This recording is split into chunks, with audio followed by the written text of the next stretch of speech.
문제를 본격적으로 접근하기 전에 문제에서 주어진 정보들의 형태를 보고 넘어가자면, 반응 전에 반응물 정보가 질량으로 주어져 있는데 모두 동일한 미지수인 W가 곱해져 있는 비례 관계 형태로 주어진 것을 알 수 있습니다. 또한 우리가 구해야 하는 X도 역시 그 비례 관계 안에 있죠. 이번엔 Y에 해당하는 주어진 남아있는 반응물 및 생성물의 몰수에 대한 이 정보를 살펴보자면 역시나 정확한 값을 요구하는 것이 아닌 비례 관계 안에 있는 값인 것을 알 수 있습니다. 이런 경우 우리는 어차피 정확한 값을 알아내는 것이 아닌 비례값만 알아내면 되기 때문에 문제에서 주어지는 조건만 잘 지켜가면서 문제를 간단하게 변화시키면 접근하기 쉬워지는 경우가 많습니다. 가장 대표적인 게 바로 이렇게 공통적인 미지수를 제거하는 것이죠. 자, 본격적으로 문제를 봤을 때 주어진 조건들 중에서 가장 먼저 눈에 띄는 것이 1번 실험 및 2번 실험에서 B가 한 개 반응물로 모두 반응했다는 점, 그리고 1번 실험에서 생성물이 21g 생성되었다는 점인데, 이것을 1번 실험에 대입해서 아이스식을 채워보면 우선 준비된 A와 B의 질량은 각각 15, 16g인데 여기서 B가 모두 반응하고 생성물들이 각각 얼마나 생성되었는지는 모르지만 21g이 생겼으니 질량 보존 법칙에 의해 A는 5g 반응했을 겁니다. 이때 A와 B는 각각 5대 16의 질량비로 반응한다는 점을 알 수 있고, 또한 개수비를 봤을 때는 각각 1대 4의 몰수비로 반응하니 이것을 조합해서 비례관계를 정리해보면 A 5g이 n몰,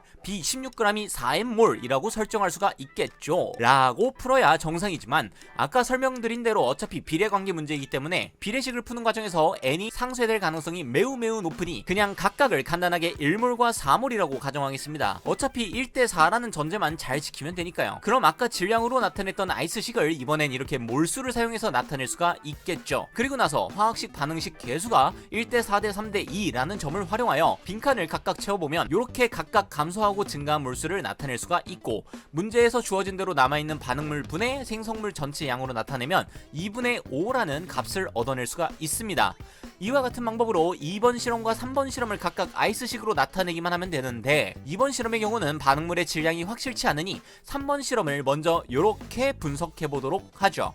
그러면 문제에서 주어진 y값에 해당하는 값이 1번 실험의 값과 동일한 2분의 5인 것을 알 수가 있고, 문제에서는 이 값들을 상대값으로 나타냈다고 했으니 따라서 y는 1번 실험과 동일한 값인 3으로 나타내야 한다는 것을 알 수가 있습니다. 이제 x를 알아내기 위해 2번 실험을 살펴보면 b의 초기 질량이 xg으로 전혀 알 수 없는 상태이니 이를 그냥 b몰이라고 가정하겠습니다. 그럼 실험 2에서는 b가 한 개 반응물로 모두 사용된다고 했으니 아이스식을 이렇게 미지수 b로 나타낼 수 있을 것이고, 남은 반응물 분의 생성물의 양도 이렇게 미지수 b가 포함된 식으로 나타낼 수 있겠죠. 이제 실험 1과 2의 상대값이 3대 2라는 점을 이용해서 이렇게 비례식을 세워주면 미지수 b 값이 2라는 것을 알 수가 있습니다. 따라서 실험 2에서 들어간 물질 b는 총 2몰임을 확인 가능하죠. 마지막으로 아까 설정할 때 B 4몰에 해당하는 질량값이 16이라고 했으므로 2몰인 B의 질량 X는 8g임을 알 수 있죠. 따라서 미지수 X는 8, Y는 3, 합은 11로 정답은 1번입니다.